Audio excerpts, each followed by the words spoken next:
Hello students, कैसे हैं आप सब। आज हम लोग चैप्टर करेंगे चैप्टर नंबर 1। ठीक है। और चैप्टर नंबर 1 का हम लोग कर रहे थे 1.3 एक्सरसाइज। तो कुछ बच गए थे हमारे क्वेश्चंस, जिसके क्वेश्चंस को आज हम लोग वापस से करेंगे। ठीक है ना। मैं आप लोगों को वापस से क्वेश्चंस दिखा दूं। क्वेश्चन नंबर 6 है a certain freezing point freezing process requires that room temperature be lowered from 40 degrees Celsius at the rate of 5 degrees Celsius every hour। अब हम लोग क्वेश्चन क्या कह रहा है कि एक सर्टेन फ्रीजिंग प्रोसेस के ऊपर अगर चलते हैं हम लोग, तो रूम का जो टेम्परेचर है वो नीचे चला जाता है 40 degree Celsius at the rate of 5 degree Celsius every hour. हर घंटे 5 डिग्री सेल्सियस वो नीचे जा रहा है। What will be the room temperature 10 hours after the process begins. तो 10 घंटे बाद क्या रूम टेम्परेचर होगा ये प्रोसेस स्टार्ट होने के बाद। तो चलिए जल्दी से स्टार्ट कर लेते हैं हम लोग। क्वेश्चन नंबर 6 है, हम लोगों को गिवन क्या है। गिवन है present room temperature. Present room temperature कितना है, इक्वल्स टू 40 डिग्री सेल्सियस। ठीक है ना। और कितने डिग्री नीचे जा रहा है, decrease the temperature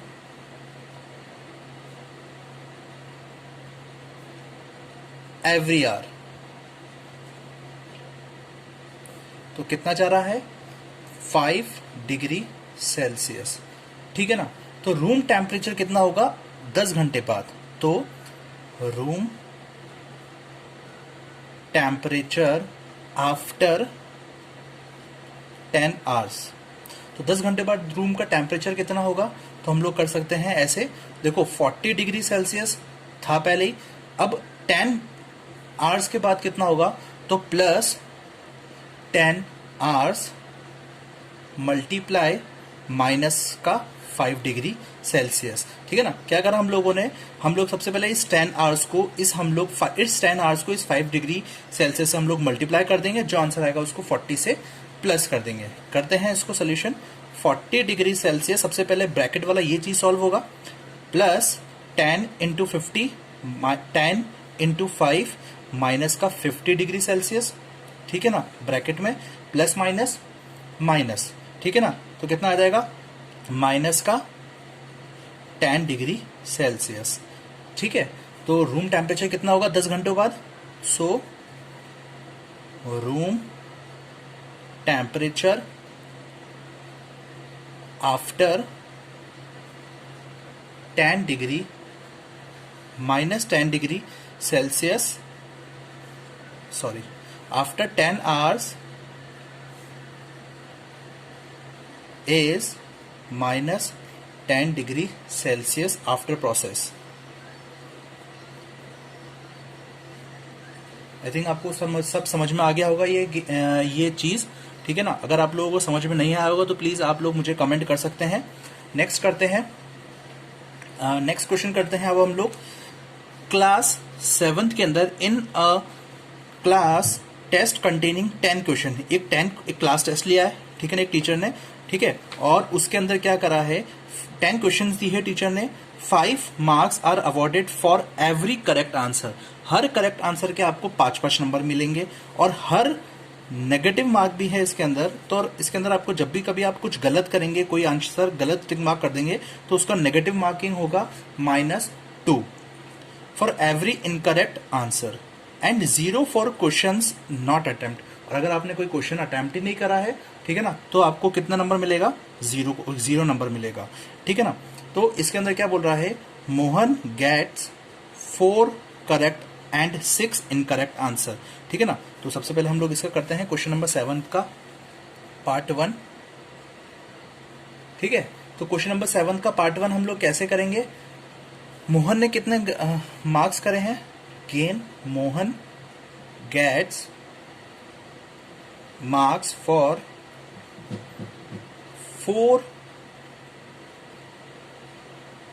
correct questions, ठीक है ना। 4 करेक्ट के कितने क्वेश्चंस मिलेंगे, यानी कि उसने 4 क्वेश्चन तो उसने करे थे, ठीक है ना, 4 क्वेश्चन उसने करेक्ट करे हैं, तो 4 क्वेश्चन के कितने नंबर मिलेंगे उसको, हर नंबर का 5 नंबर मिलेगा, तो 4 इंटू 5 20 मार्क्स। नेक्स्ट पॉइंट, और हर गलत उत्तर के, हर गलत इनकरेक्ट के कितने नंबर मिलेंगे, ही गेट मार्क्स फॉर 6, ठीक है। इनकरेक्ट क्वेश्चन, इनकरेक्ट क्वेश्चंस, तो क्या होगा 6 मल्टीप्लाई -2, हम लोगों ने पहले ही पढ़ लिया था कि -2 दिया जाएगा, यानी कि ये देखा -2 दिया जाएगा उसको, हर क्वेश्चन जो उसने गलत करे हैं उसके, तो उसको कितना मिलेगा 6 इंटू 2, 6 2 जा 12, तो हो जाएगा -12।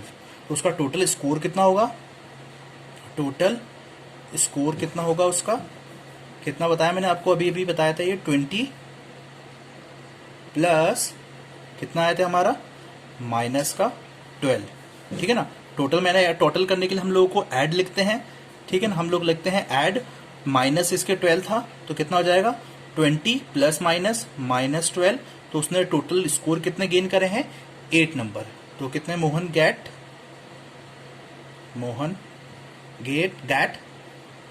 8 मार्क्स, ठीक है। समझ में आ गया, ये फर्स्ट पॉइंट खत्म हो गया है। नेक्स्ट है, अब हम लोग करेंगे रेशमा का। Reshma gets 5 correct answer, Reshma ने सही करे हैं 5 क्वेश्चन एंड 5 इनकरेक्ट, ठीक है ना। व्हाट इज हिज स्कोर, ये भी बिल्कुल सेम इसी के जैसा ही है, तो ये वाले क्वेश्चन आप लोगों के लिए होमवर्क है, ठीक है ना, ये वाला क्वेश्चन आपका होमवर्क है, ये आप लोग खुद करिएगा, ठीक है ना। मैं थर्ड वाला पॉइंट इसका करवा दे रहा हूँ, ठीक है ना। थर्ड वाला पॉइंट क्या कह रहा है, हम लोग वापस से क्वेश्चन को एक बार वापस से अच्छे से पढ़ लेते हैं। Heena gets 2 correct and 5 incorrect, ठीक है, जल्दी से पढ़ लेते हैं पहले एक बार question. Heena gets 2 correct and 5 incorrect answers out of 7 questions she attempt, what is her score, तो उसका स्कोर कितना होगा, ठीक है ना। थोड़ा सा जल्दी से इस क्वेश्चन को कर लेते हैं। तो हीना का स्कोर कितना है, ये रख देता हूं मैं बुक इधर, थर्ड पार्ट है इसका। Heena get marks for 2 correct questions, कितना आएगा, सिंपल वही 2 इंटू 5 इक्वल्स टू 10, और उसने कितना करा है, उसने गलत भी तो करे हैं कुछ क्वेश्चंस को, she gets marks for 5 incorrect questions, यानी कि उसने 5 क्वेश्चन जो गलत करे हैं उसका कितना मिलेगा उसको, 5 मल्टीप्लाई -2, तो ये कितना हो जाएगा -10। अब हम लोग क्या करेंगे, उसका टोटल मार्क्स कितना होगा, total marks she get equals to 10 plus -10, तो 10 प्लस माइनस का 10, तो कितना आ जाएगा 0, तो she get total marks equals to 0, ठीक है ना। ये क्वेश्चन भी ठीक है, हम लोगों को समझ में आ गया होगा, आप लोगों को शायद समझ में आ गया होगा। अगर ये क्वेश्चन भी आप लोगों को समझ में नहीं आया हो तो प्लीज आप लोग इस क्वेश्चन को इस क्वेश्चन मतलब इस वीडियो के नीचे आप कमेंट बॉक्स के अंदर कमेंट कर दीजिएगा। एक और क्वेश्चन करेंगे हम लोग, क्वेश्चन नंबर 8 है। क्वेश्चन नंबर 8 क्या कह रहा है, देख लीजिए आप जल्दी से। A cement company earns a profit of ₹8 per bag, ठीक है ना। एक सीमेंट कंपनी है, वो प्रॉफिट अर्न करती है ₹8 पर बैग, ठीक है, of white cement and sold and a loss of 5 पर bag of a grey cement sold, यानी कि वो लॉस उठाती है कौन सा, ग्रे सीमेंट को बेचने के अंदर, ठीक है भाई। दो क्वेश्चन है, हम लोग दो आगे भी पढ़ लेते हैं एक बार। The company sales 3000 bags of white cement, company ने सेल करी 3000 व्हाइट सीमेंट और 5000 ग्रे सीमेंट, ठीक है ना, इन अ मंथ, एक मंथ के अंदर। तो आपको बताना है कि व्हाट इज अ प्रॉफिट और लॉस, ठीक है। अब देख लो क्वेश्चन को थोड़ा सा ध्यान से देखिए। अर्न करता है प्रॉफिट कितना, 8 रुपीज पर बैग, ठीक है ना। यानी कि प्रॉफिट कितना करता है वो, profit 1 bag of white cement, कितना कितना करता है वो वाइट सीमेंट के ऊपर, 8 रुपीज, ठीक है। और लॉस 1 बैग ऑफ ग्रे, यानी कि वाइट पे कितना लेता है वो, 8 रुपीज, और ग्रे पे सीमेंट पे कितना लेगा, 5 रुपीज, यानी कि वो नुकसान उठाएगा इतना। अब उसने क्वेश्चन के अंदर अगर हम लोग देखें, the company sales 3000 bag white, ठीक है। कंपनी क्या करती है, 3000 सेल कर देती है, ठीक है ना। तो क्या करेगी, प्रॉफिट ऑन सेलिंग, कितने बैग हैं, 3000 बैग्स, ठीक है ना। कौन सा सीमेंट, वाइट सीमेंट, तो कितना हो जाएगा, वाइट सीमेंट का इतना है, तो 3000 इंटू 8, 3 8 जा 24, ठीक है। नेक्स्ट है ग्रे सीमेंट के ऊपर बात करेंगे हम लोग। अब लॉस भी तो उठाता है, cement and 5000 bags of grey cement, ठीक है ना। तो वो लॉस ऑन सेलिंग 5000 बैग्स, कौन सा है, ग्रे सीमेंट के, तो क्या हो जाएगा, 5000 मल्टीप्लाई, लॉस कितना उठा रहा है, 5 रुपए, यानी कि 5, तो कितना हो जाएगा, 5 5 जा 25,000, 5 को 25 से मल्टीप्लाई कर दो और ये 30 एज इट इज इसके पीछे लगा दो। अब आगे क्या करेंगे, तो उसने आपको बताना है कि आपको उसको प्रॉफिट होगा या लॉस होगा, ठीक है ना। तो हम लोग आप बता सकते हैं क्या होगा, यानी कि 24,000 में तो उसने व्हाइट के अंदर बेच दिए और उसने ग्रे दूसरे में कैसा बेचे, 25,000, ठीक है ना। 24,000 व्हाइट में बेचे थे और 25,000 ग्रे में बेचे, तो क्या होगा उसको, he has lost of ₹1,000 on selling the grey cement, यानी कि ग्रे सीमेंट के अंदर उसको 1,000 रुपीज का लॉस हो गया, ठीक है। तो ये क्वेश्चन हमारा खत्म, यानी कि फर्स्ट पार्ट इसका फिनिश हो गया। आई होप आपको समझ में आया होगा। अगर आपको फिर भी इसी समझ में नहीं आया हो तो प्लीज आप मुझे कमेंट बॉक्स के अंदर कमेंट कर दीजिएगा। नेक्स्ट क्वेश्चन की तरफ चलते हैं। अगर हम लोग, तो नेक्स्ट पार्ट क्या कह रहा है,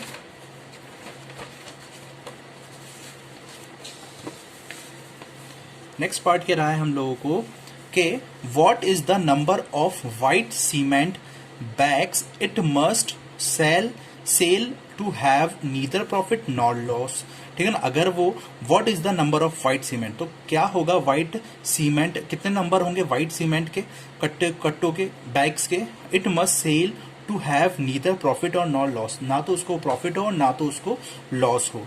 अगर if the number of grey bag sold is 6400 bags, अगर वो जो नंबर ऑफ ग्रे बैग्स हैं वो होंगे कितने, 6400 टोटल बैग्स के आधार पर। तो हम लोग इसको जल्दी से कर लेते हैं।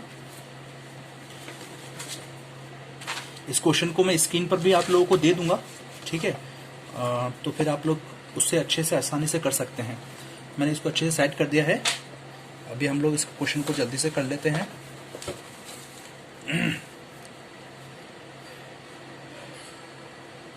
हम लोग को पता नहीं है कि नंबर ऑफ बैग्स कितने हैं। Let the number of bags कितने ऑफ वाइट सीमेंट के कितने हैं, हमें पता नहीं है कितने। हम लोगों ने मान लिया कितने, x, सीमेंट भी x, हम लोगों ने मान लिया x है अकॉर्डिंग टू द क्वेश्चन।